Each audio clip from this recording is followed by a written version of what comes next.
Hey everybody, what is up? Crypto Diesel back on the mic. Crypto world, I've missed you so much.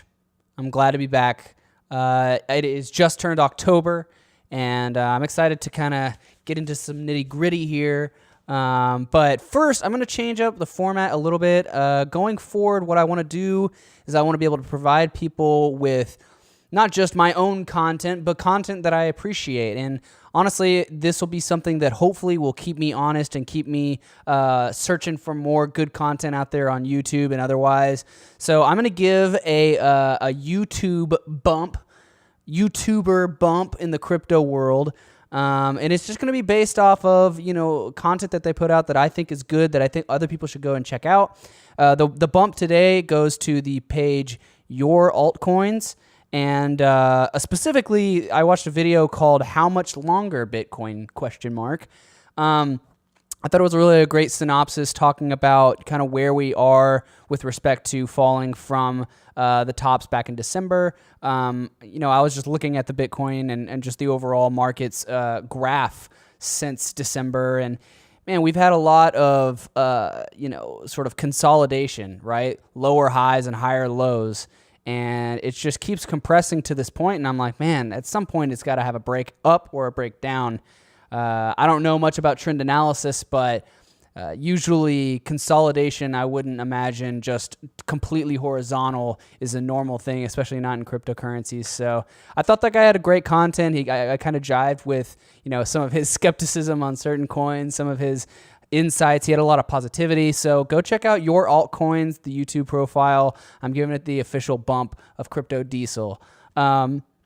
Today, I wanted to talk a little bit about just the idea of shills, particularly XRP shills, right? Ripple, people that are on YouTube that just put out so much content about the same thing, really.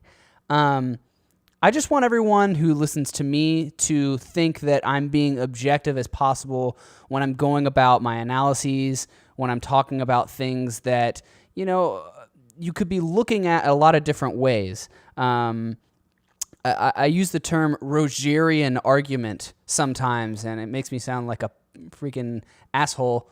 But to those who have never heard of that term, it sounds like I'm being pompous. But it was like a concept that was drilled into me by my language arts teacher or English teacher in high school. And a Rogerian argument, when you look it up, a Rogerian argument is a conflict-solving technique based on seeking common ground instead of polarizing debate.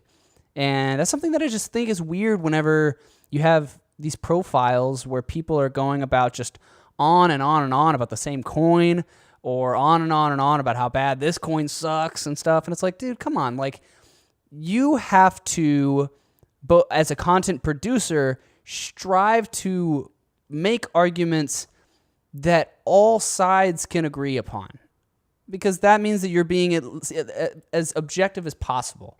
And I think as an audience member, as a consumer, which I am also a consumer, anytime that I see a YouTuber's profile and every single video is about how XRP is going to moon and how Tron is going to be the next thing, I'm like, come on, man.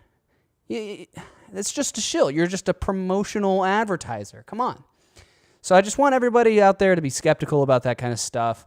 I'm going to try my darndest to never be bringing that kind of content. I definitely have my druthers, right? The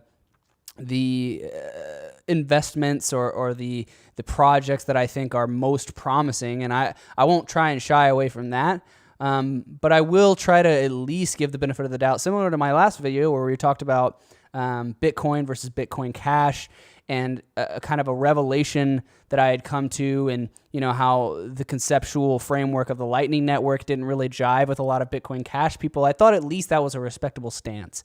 And so I just want everybody to think like that. I want everybody to try and find common ground as opposed to saying, oh, this is the only thing you should invest in, because that's scary territory when you start doing that.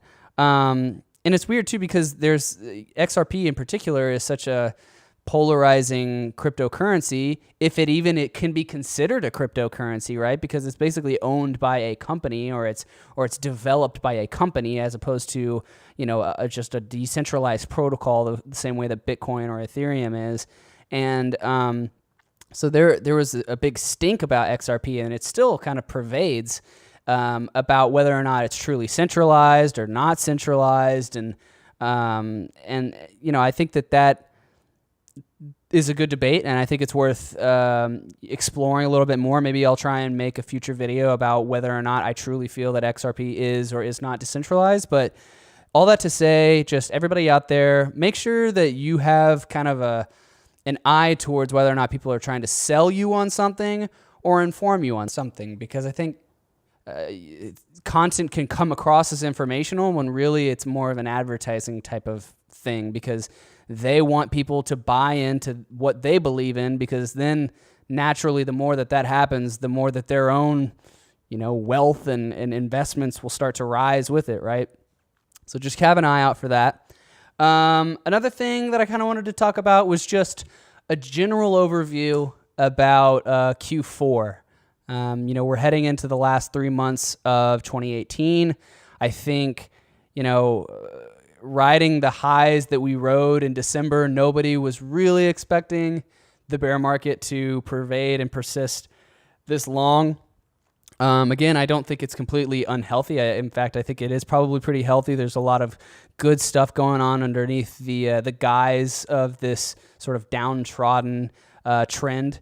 But I just wanted to kind of talk about and bring some things to light that might be worth thinking about and putting some perspective to. In the past, what I was looking at was, I think, since cryptocurrencies development in about 2010, Q4 has always been a very big quarter for cryptocurrencies, and particularly Bitcoin, right? I feel like the market for... I actually have very little insight as to why that is. I just know that when you look at historical trends, there's only been a couple years out of the last 8 years where Q4 wasn't some sort of bull market or some sort of upward trend that reinstilled a good footing for cryptocurrency. Also I've watched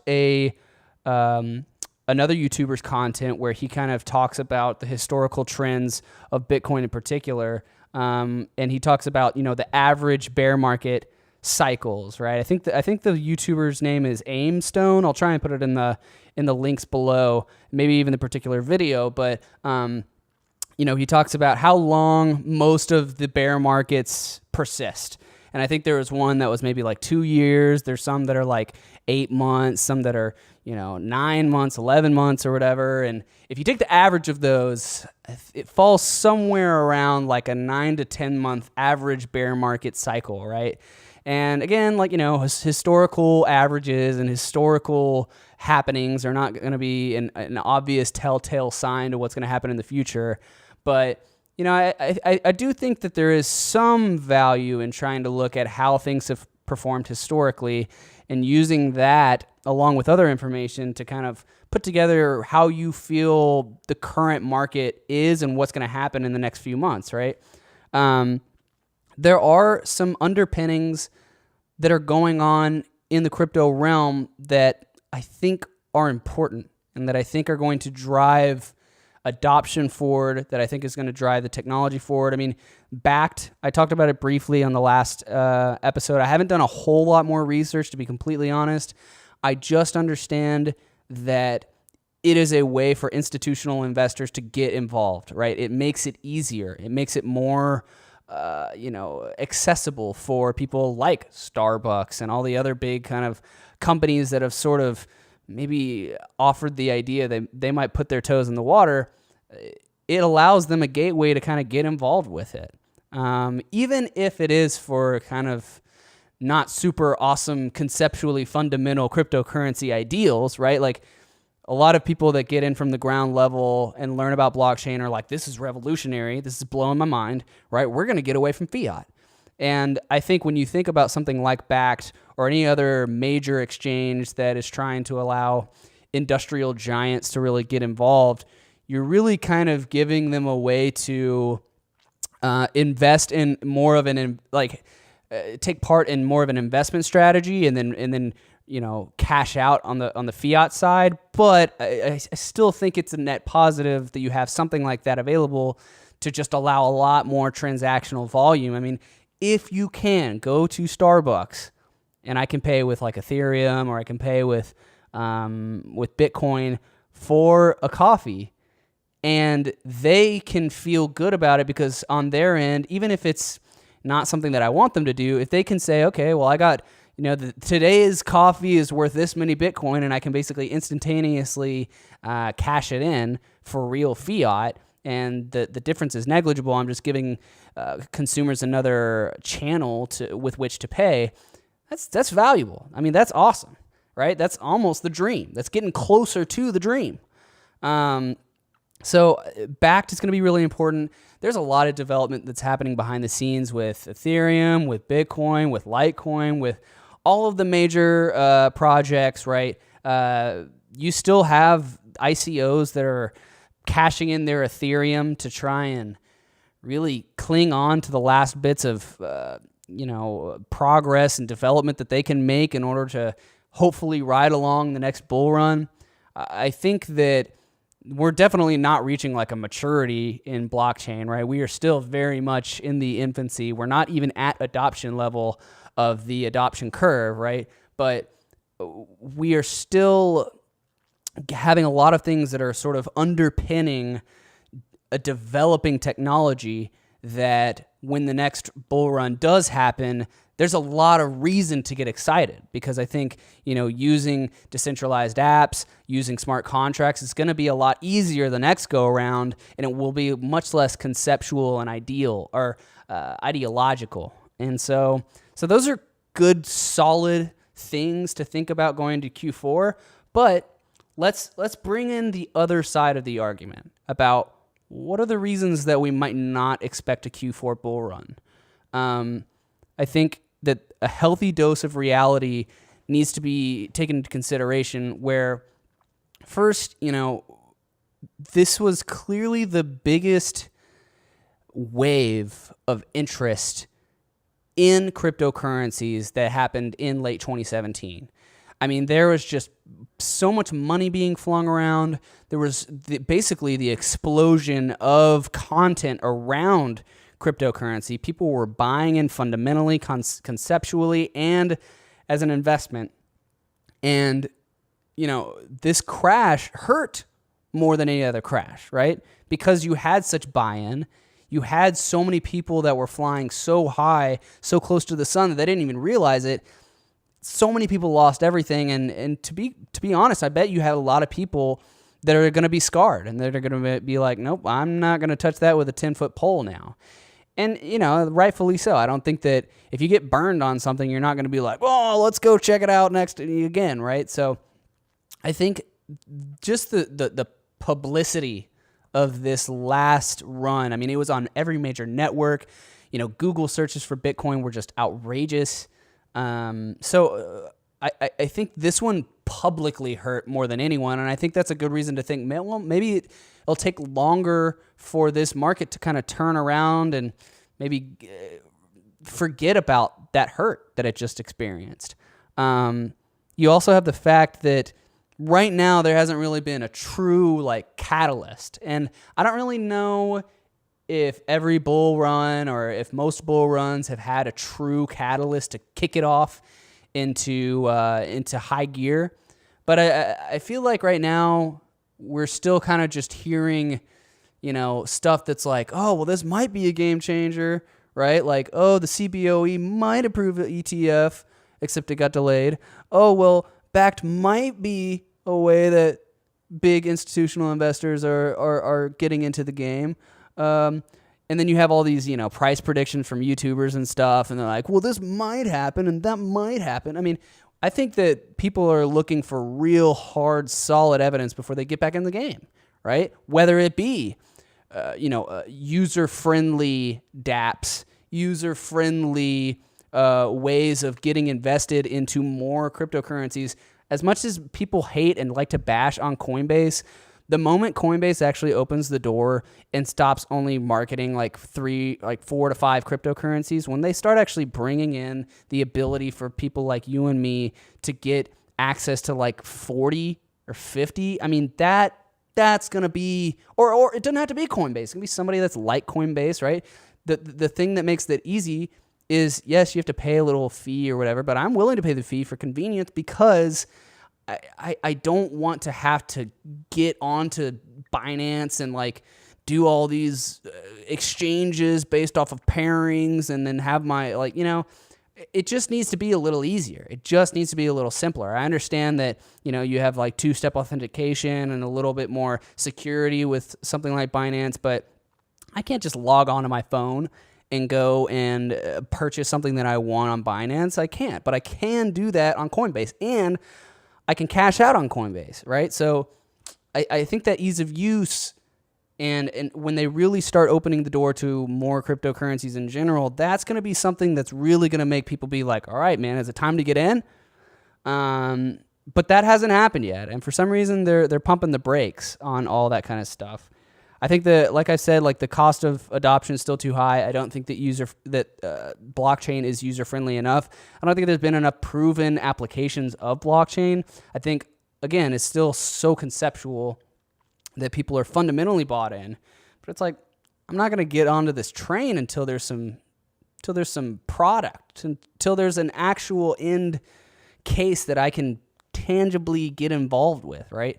And then at the end of the day, like I said before, you know, there's a lot of things that still need to be figured out. There's scaling solutions that haven't been proven, whether it be Lightning Network that a lot of people don't know if they like, whether it be proof of work or proof of stake as opposed to proof of work, which a lot of people are not sure if they conceptually or even, you know, functionally like.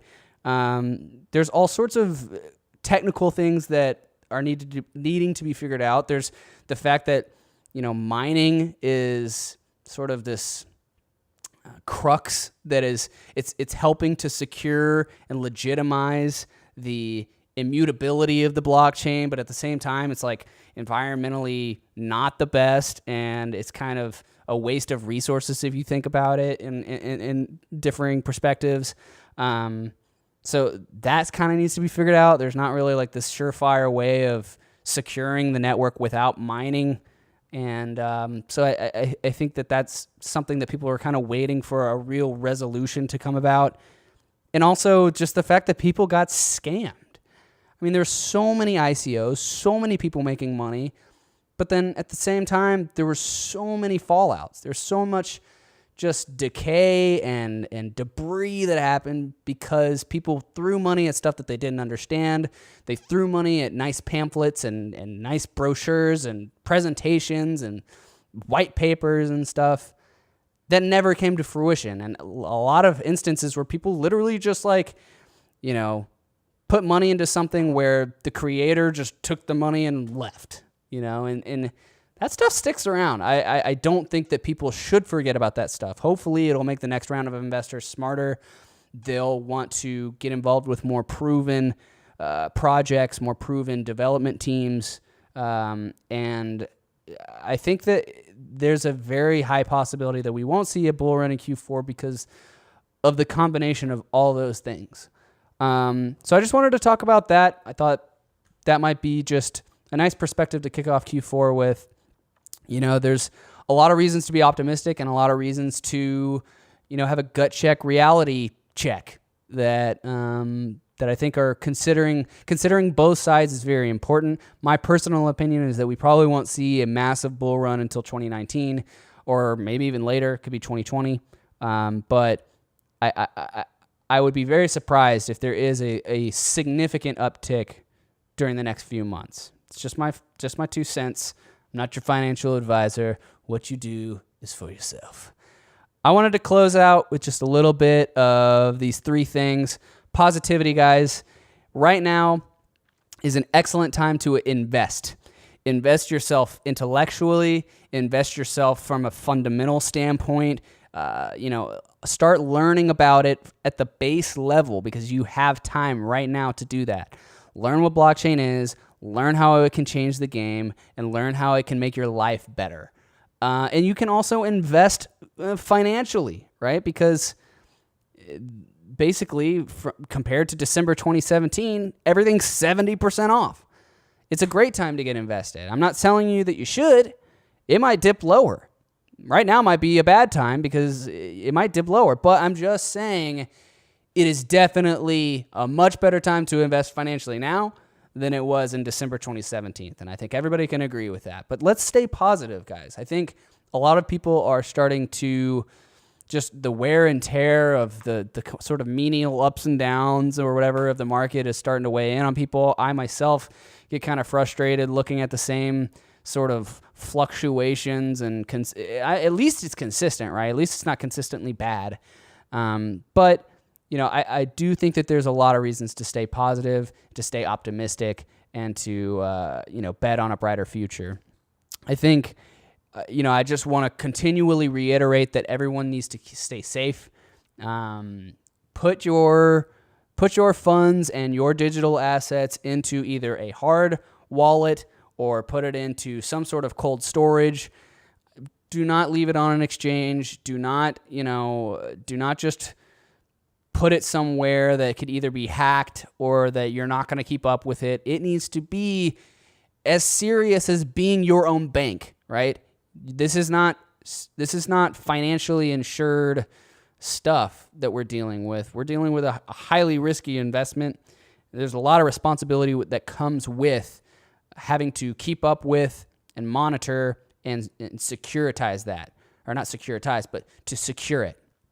And I just want everyone to stay safe. Don't overinvest more than you should.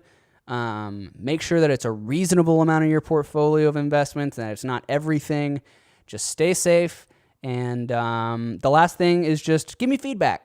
I'm starting to try. I just got a new webcam. I'm trying to up the quality a little bit of the content that I'm giving.